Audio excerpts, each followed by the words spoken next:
Hi everyone, happy Wednesday. Hope you guys are doing well. I'm actually recording this video at 8:53 on Tuesday night. The kids are in bed and asleep. We had a great day today. I just wanted to give you guys a little shout out and say hello before we get started. I bought this sweater. It has my little 3-leaf clovers on it. I bought this sweater a few weeks ago when I thought that we would be together. I was going to wear it to school today, but unfortunately, I'm not able to be there with you guys today. And so I decided to wear this sweater on our little webcam video chat today. So I hope you guys are doing well. I hope that you guys are passing the time. I have loved reading your responses, whether or not you guys are starting art projects or playing music or finding new creative ways to exercise, doing puzzles, watching movies, etc., etc. So I hope that you guys are continuing to find inspiring ways. I've already messaged a couple of you guys about more ideas that I have. I'll try to come up with more as we go and find new ways for you to stay engaged and not get bored during this time.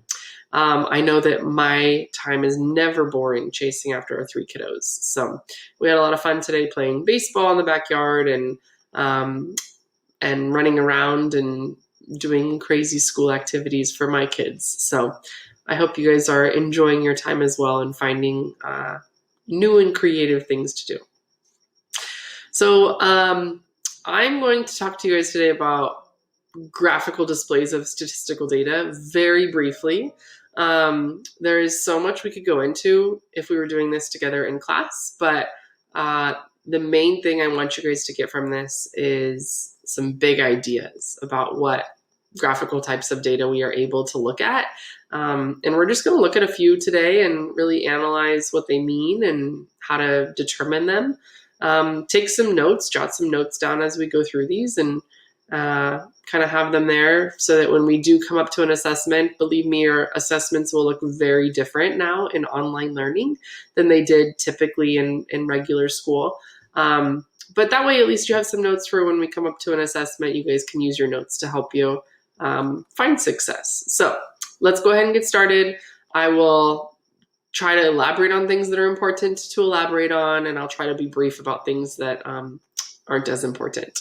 So graphical displays of statistical data.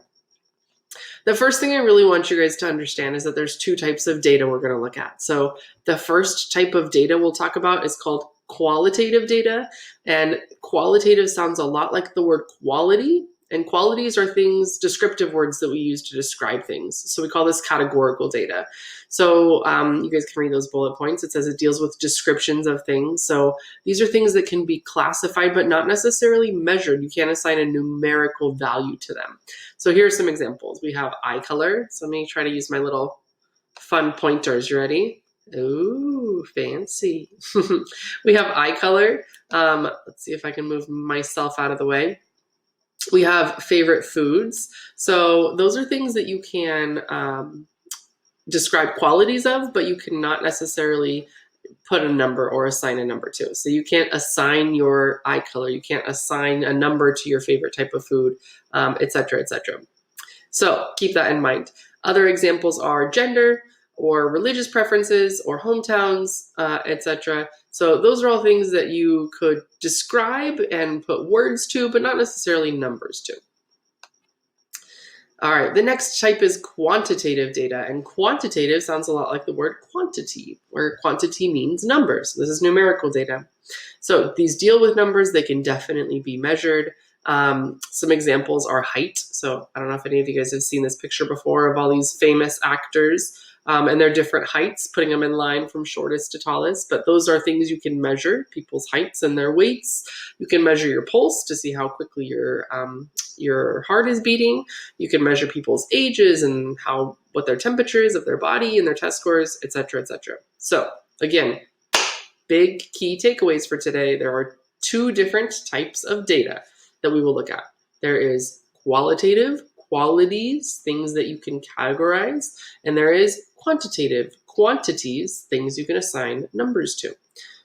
More often than not in this class, we're going to talk about the second of those 2. We're going to talk about quantitative over qualitative.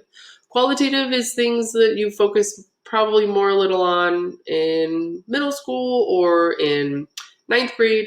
But now that we're working on statistics as juniors, we'll look more at the numerical sense of the word.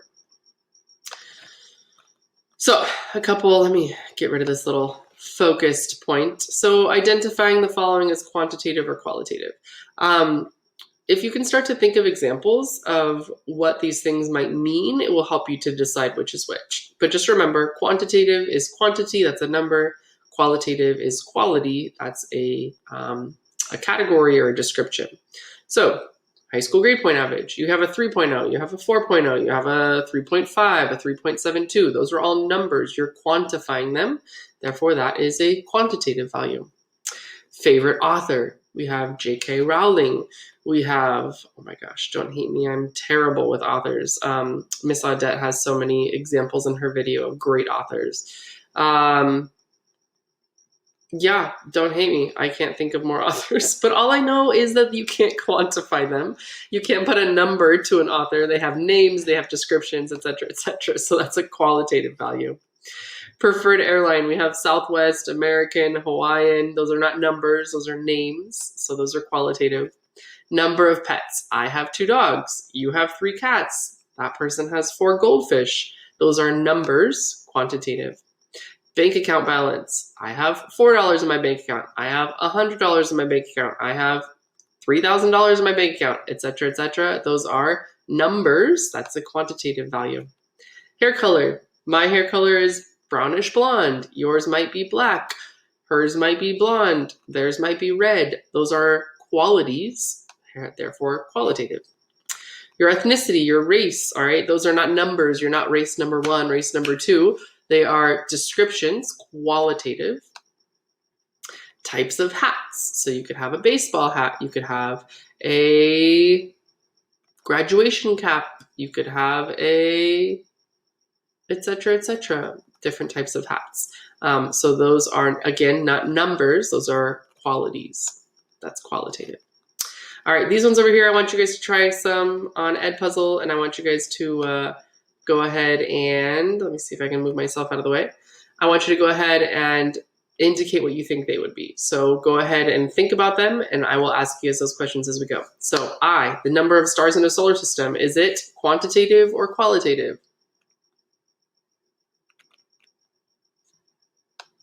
All right, that one is quantitative. You can quantify the number of stars in a solar system.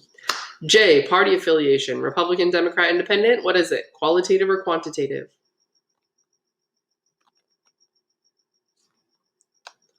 All right, that one is qualitative. Those are not numbers. They are just qualities of your party affiliation. K, the average number of lottery tickets sold, qualitative or quantitative?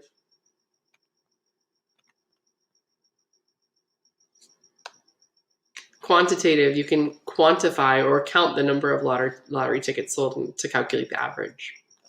L, how many cousins you have, qualitative or quantitative?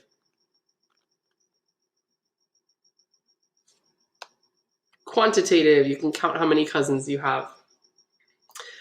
So you can have 4 cousins or 7 cousins or 1 cousin, etc., etc. M, the amount in your paycheck, qualitative or quantitative? The amount in your paycheck is quantitative. It has a number value, and it would be different than other people's number values. N, class in college, freshman, sophomore, junior, senior, quantitative or qualitative? All right, we don't assign numbers to those. They are descriptive words, that's qualitative. And last but not least, your type of pet owned, dog, cat, rodent, fish, qualitative or quantitative? All right, that one is also qualitative. Notice it's similar to D, number of pets owned. That one was quantitative because you counted the number of pets owned. This one is qualitative because you're talking about the type of pet you have. All right, these ones I don't want to talk about in great depth. I briefly just want to kind of go through them. So let's discuss dot plots and line plots.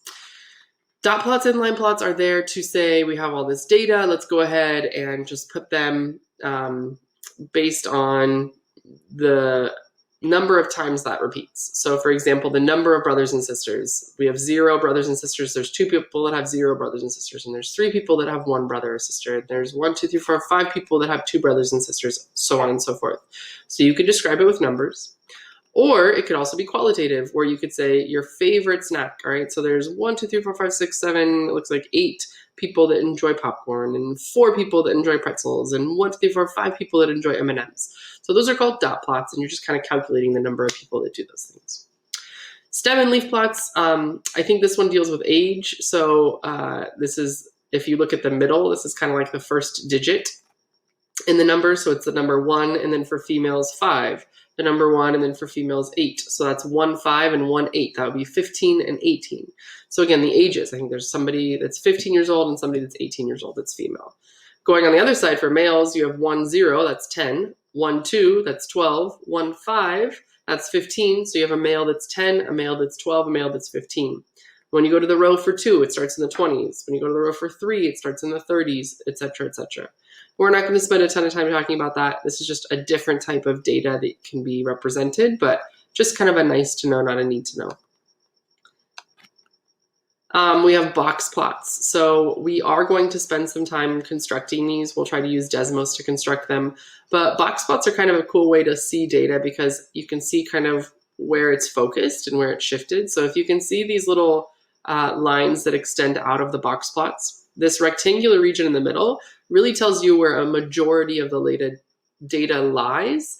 And then these lines that extend out from either side, let me use my fancy cursor again, this line over here and this line over here, they tell you how far the data reaches on the left and how far the data reaches on the right. So it goes all the way down to 25 for time spent reading last night, and it goes all the way up to about 74. So people spent between 25 and 74 minutes reading, but a majority of the people spent between 40 and 50 minutes. So that's kind of what this means. So notice that the data is kind of skewed more to the left, but it spans all the way from 25 up to 70. Again, we'll talk more about that later. I don't want you to worry too much about that right now. That's just kind of another nice to know. We're going to talk more about histograms today. So, oops, where'd you go? There you are. We're going to talk more about histograms today. So notice the similarities between these two really quick, and then notice the differences between them. A bar graph is all about qualitative data. So notice we have the number of rabbits, the number of dogs, the number of cats, the number of goldfish, the number of hamsters. So this is one where you have just kind of it looks a lot like a line plot, but it's like rectangles to represent it instead of those dots. So it looks like a dot plot or a line plot, but with just usually colorful bars to represent the number of these qualities. A histogram is the one we're going to focus on today. And they look very similar, but histograms deal with quantitative data with numbers rather than with descriptive words that is qualitative data. So this is the heights of black cherry trees. And we kind of have this range of data, and we kind of look at what happens in that range of data. A couple things I want you to notice. This word on the y-axis is called frequency. That just tells you how often it occurs. And then on the x-axis down here, we have height in feet. So for example, notice that from 60 to 65, it's at a height of 3. The frequency is 3.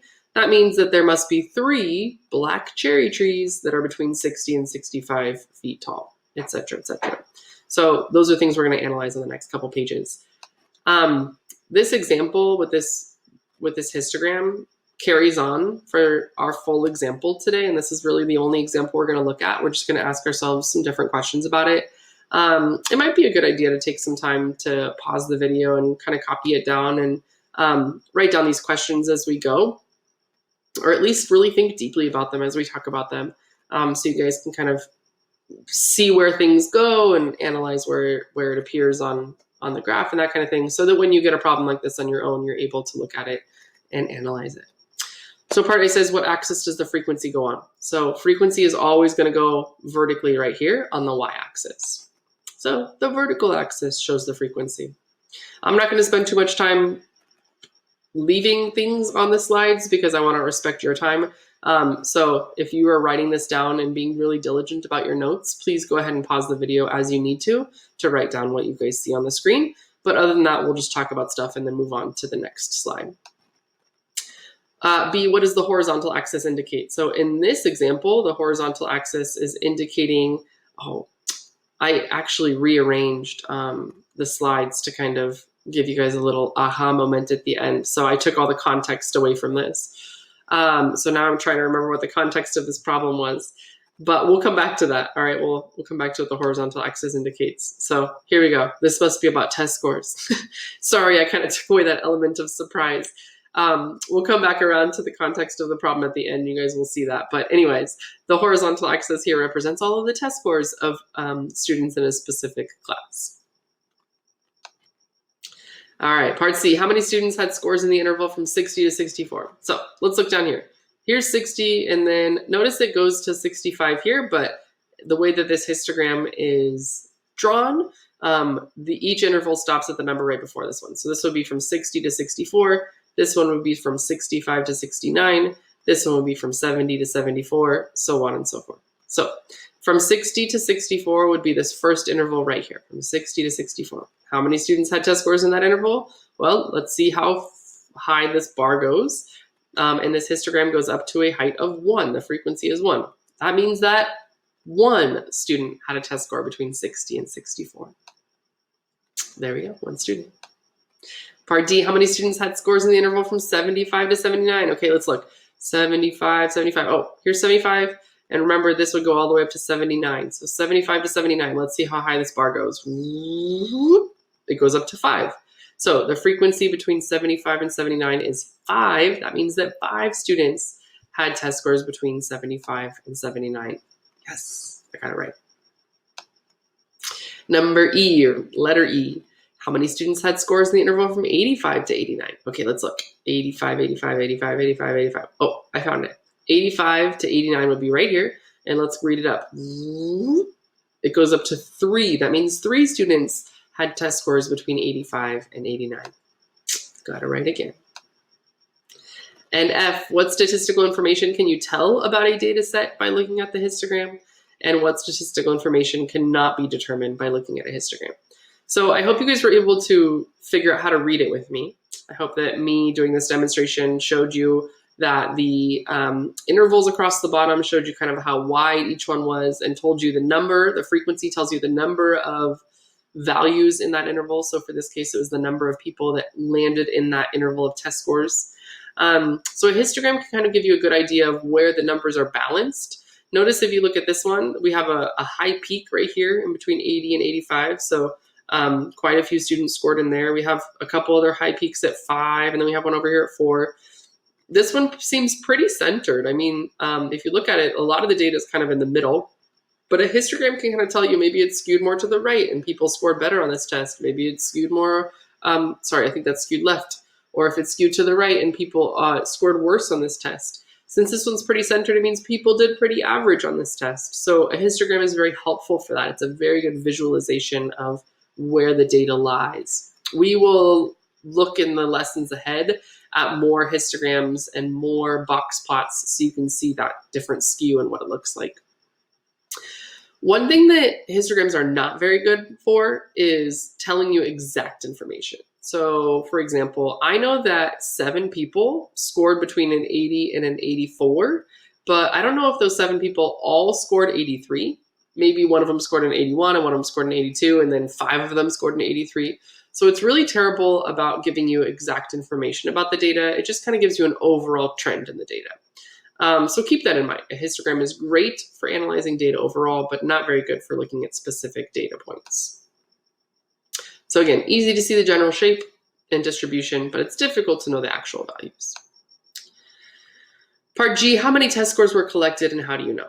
So the nice thing about a histogram is that it tells you the frequency, and if we have all of the data in our histogram, we could add together all the frequencies to figure out how many people were in the class. So there was 1 person from this first category, from 60 to 64. There were 2 people here, and then 4 here, and 5 and 7 and 3 and 5 and 1. If we add together all those numbers, you get 28. So 1 plus 2 plus 4 plus 5 plus 7 plus 3 plus 5 plus 1 is 28. And that's kind of how you can figure out how many test scores total there were. So this is the part that I had rearranged to give you that aha moment. So sorry, I forgot what the context was earlier. But notice it's the scores from Mr. Q's most recent statistics test. So these are all the specific values that we would have used to create that histogram. So for example, the first interval was from 60 to 64, so it would have gotten cut off there. And then from 65 to 69, I believe, and then from 70 to 74. And you guys can see these different breakdowns and where those numbers were coming from. So remember that the first frequency was 1, and the next one was 2, and the next one was 4, and the next one was 5, so on and so forth. Notice I think this is the one with 7. 1, 2, 3, 4, 5, 6, 7, yeah.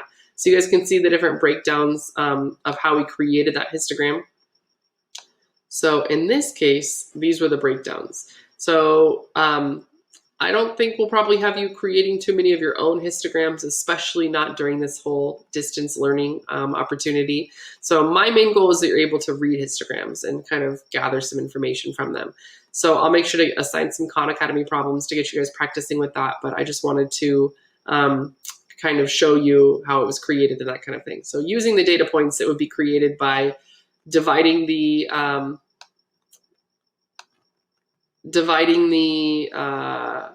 data values. All right, so the range would be from 61 all the way to 98, since we started down here at 61 and went all the way up to 98. We're using an interval of width 5. You can change that, by the way, if you wanted to make your own histogram. You can make it wider or narrower, but this one seemed pretty nice to lie within 5. And you can kind of see, if you make it wider, it's not as helpful. If you make it narrower, it's not as helpful. So you kind of find a balance in between. But again, through distance learning, we probably won't have you creating too many of your own. So don't worry too much about that. And then starting the first interval at 60. So it'd be weird to start at an interval at 61. So we just rounded down to 60 to have that first interval starting there. And then, again, from 60 to 64, there was one case. From 65 to 69, there were 2 test scores in that range. From 70 to 74, there were 4. And then you can kind of just draw the histogram from there. Or, like I said, since we'll kind of have it done for you, you guys can just interpret the information. All right, last but not least is some U-try. So I want you guys to try these problems. Here is a new histogram over here. It has the frequency and the bowler scores, and I want you guys to answer these questions. So, question number 1, what does each axis indicate? Think about that for a minute and answer it. What does each axis indicate? All right, the horizontal axis is the bowler's scores, and the vertical axis is the frequency. Oh, I gave it away. I guess you don't have to answer question 2. How is the horizontal axis organized? It is organized in 6 intervals with widths of 20. 6 intervals with widths of 20. So 1, 2, 3, 4, 5, 6. All right, that's how we're getting that. And then the first one's from 20 to 39, 40 to 59, 60 to 79. Those are all values of 20. All right, you can answer this third one. How many bowlers competed? How many bowlers competed?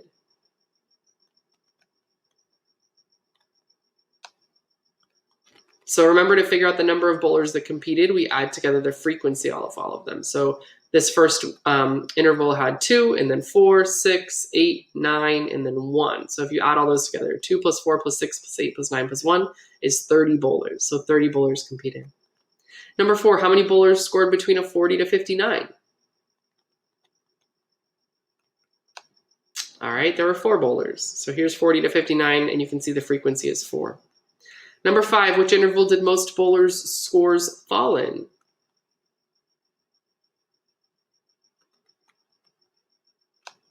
All right, between 100 to 119. Notice this is the highest bar. 9 people scored in that interval.